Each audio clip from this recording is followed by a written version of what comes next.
Saudari-saudara yang dikasihi oleh Tuhan, seperti Anda tahu dan Anda diantaranya banyak yang ikut, tiap malam jam 9:30 malam saya siaran langsung doa bersama Koronka, dan sudah berjalan 1 tahun lebih.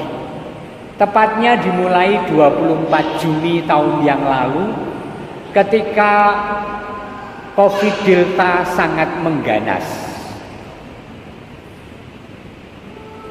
Yang ingin saya katakan kepada Anda adalah dari antara ratusan yang mengikuti, setiap hari sekitar 700 sampai 900 orang mengikuti, baik langsung maupun kemudian rekamannya.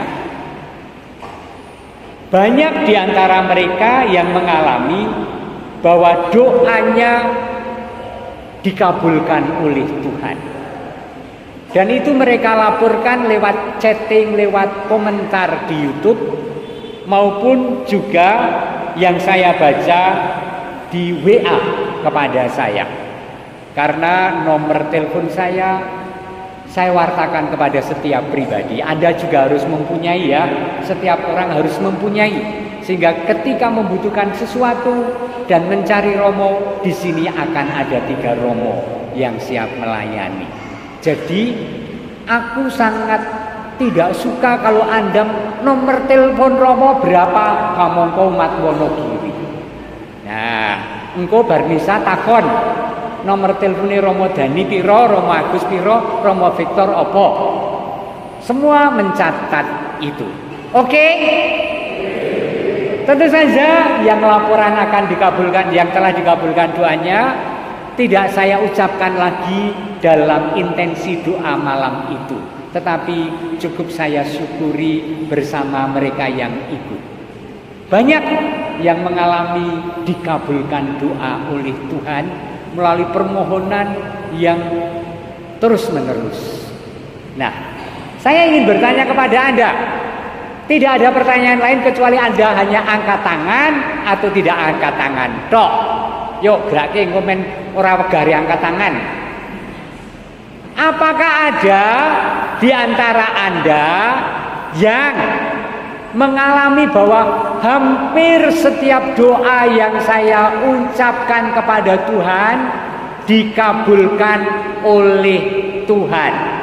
Siapa yang merasa bahwa hampir setiap doa dikabulkan oleh Tuhan? Angkat tangan, jujur. Siapa yang merasa hampir setiap doa dikabulkan Tuhan? Yang tinggi, saya tidak akan bertanya yang lain kok. Oke, lumayan. Yang lain lagi tentu saja bukan karena malas, tetapi merasa bahwa tidak setiap doa dikabulkan oleh Tuhan. Begitu ya? Kurang lebih begitu. Nah, saya ingin berpangkal pada 3 bacaan yang sangat luar biasa itu. Allah mengerti, Allah peduli segala persoalan yang kita hadapi, tak akan pernah dibiarkannya ku bergumul sendiri, sebab Allah peduli. Pasti bisa semua. Yuk, mudah-mudahan yang merasa bahwa seringkali doanya tidak dikabulkan, apalagi yang Anda merasa hampir selalu dikabulkan, kita semua berdiri, kita menyanyikan refren itu saja. Yuk. Saya sampai itu. Saya refrennya saja.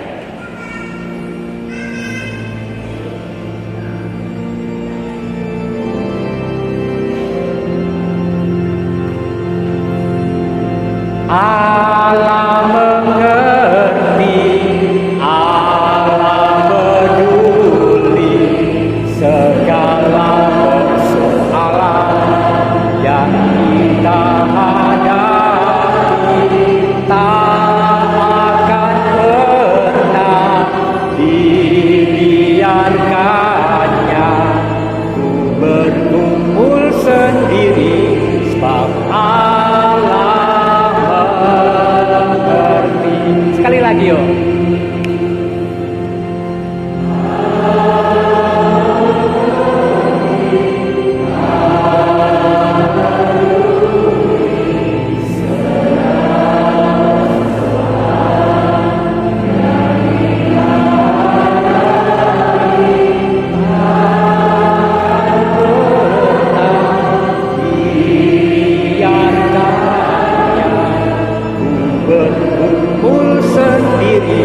Sebab Allah mengerti.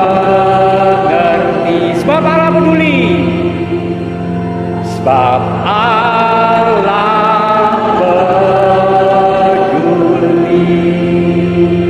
Puji Tuhan, haleluya. Silakan duduk.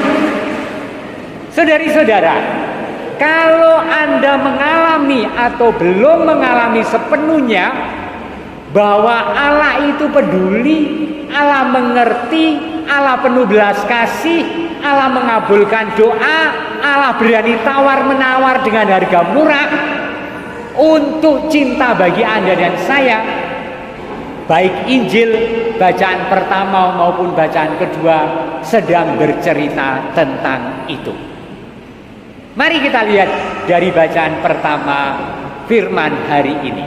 Kitab Kejadian bab 18. Diceritakan Allah murka terhadap penduduk kota Sodom dan Allah dan Gomora, dan Allah ingin menghukum mereka. Allah getem-getem, Allah marah melihat tingkah laku yang dibuat oleh penduduk Sodom dan Gomora sebagai dosa kepada Allah.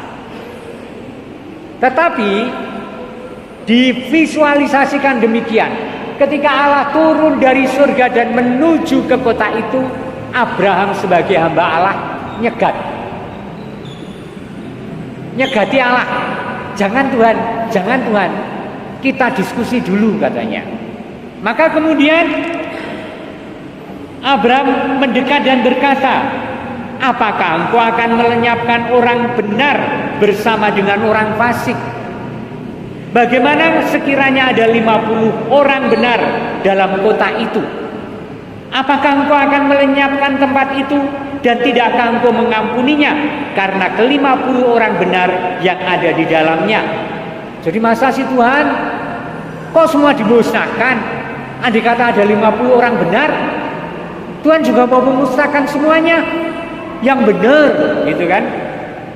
Jauhlah kiranya daripadamu untuk berbuat demikian, membunuh orang benar bersama dengan orang fasik, sehingga orang benar itu seolah-olah sama dengan orang fasik. Jauhkanlah kiranya yang demikian daripadamu. Masakan hakim segenap bumi tidak menghukum dengan adil? Lalu Tuhan berfirman, jika kudapati 50 orang benar dalam kota Sodom, aku akan mengampuni seluruh tempat itu karena mereka. Ini penting sekali. Dibutuhkan di setiap masyarakat orang-orang yang lurus dan benar. Dan siapa yang diutus itu adalah Anda masing-masing. Di tempat Anda hidup, di tempat Anda bekerja, di masyarakat di mana kita tinggal, untuk memberi kesaksian tentang kebenaran. Dan itu sudah cukup untuk meluluhkan hati Allah, untuk pengampunan bukan untuk diri sendiri, tetapi juga doa bagi masyarakat di sekitar kita. Luar biasa loh ini teologinya menurut aku, ya.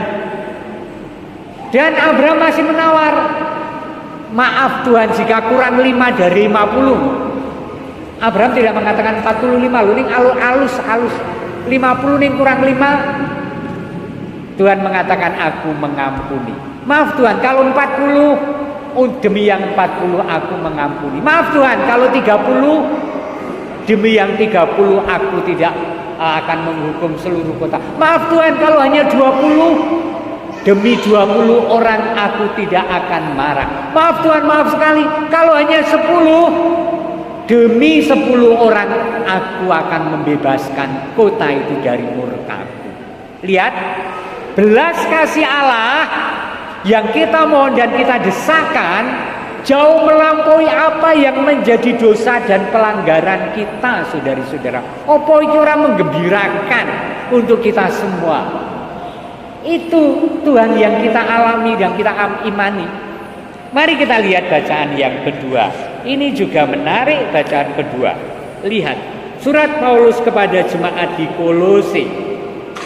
Saudara-saudara, kamu telah dikubur bersama Kristus dalam pembaptisan, dan di dalam Dia kamu turut dibangkitkan juga oleh kepercayaanmu kepada kerja kuasa Allah yang telah membangkitkan Dia dari orang mati.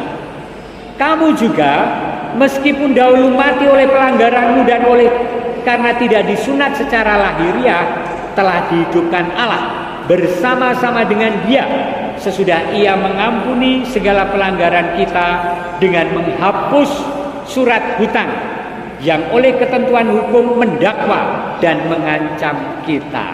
Luar biasa kan? Paulus juga meyakini bahwa kematian Kristus itu menebus pelanggaran kita. Kepadanya kita percaya dan mengamini melalui sakramen baptis. Maka jangan ragu-ragu untuk mengalami keselamatan Allah dengan menjawab panggilan untuk dibaptis. Beriman ki ora mung cukup aku percaya wis aku rasa baptis, ning aku percaya rasa ngoyak-oyak aku. Ya tetap dioyak-oyak sedulure dhewe supaya mengalami kasih Allah melalui sakramen baptis. Amin. Karena kepada mereka yang percaya, Allah membuang dosa dan pelanggaran dan memberi anugerah kebangkitan, keselamatan hidup kekal. Maka tidak ada juga yang sia-sia, bahkan ketika sudah hampir meninggal minta dibaptis, segeralah dibaptis. Oke? Mantap saja, oke? Nek misa kok ono oke ya toh. Terakhir, Injil. Sampai-sampai Gusti Allah menawarkan diri, mintalah kamu akan diberi.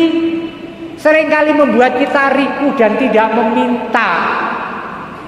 Seringkali kita merasa, enggak deh, aku malu kalau minta terus. Karo Gusti Allah ki ora isin. Mintalah maka kamu akan diberi. Ketuklah pintu akan dibukakan. Carilah kamu mendapatkan. Lalu diumpamakan, siapa sih yang tidak akan memberi yang baik? Bahkan orang jahat pun memberi yang baik untuk anak-anaknya, apalagi Bapamu yang di surga. Dan saudari-saudara, menutup homili ini saya ingin mengatakan permohonan doa kepada Tuhan itu menjadi bagian dari iman kepercayaan kita dan harus disampaikan sebagai bagian kepercayaan. Maka disampaikan dengan penuh kepercayaan. Kenapa saya menyampaikan doa permohonan kepada Allah? Karena aku meyakini dan mengimani dan merasakan Allah yang selalu melindungi, Allah yang terus memberi, Allah yang mengabulkan doa-doa saya. Itulah kenapa saya berdoa. Itulah kenapa saya memohon. Itulah kenapa saya berseru. Jadi bukan hanya mudah-mudahan, bukan hanya sapa ngerti Gusti Allah midanget. Jojo Gusti Allah reno mau mengabulkan. Enggak dong. Aku mengalami Tuhan yang baik, maka aku mempercayakan cita-citaku, keinginanku pada Allah yang akan membantuku untuk mengabulkan doa-doa kita. Amin.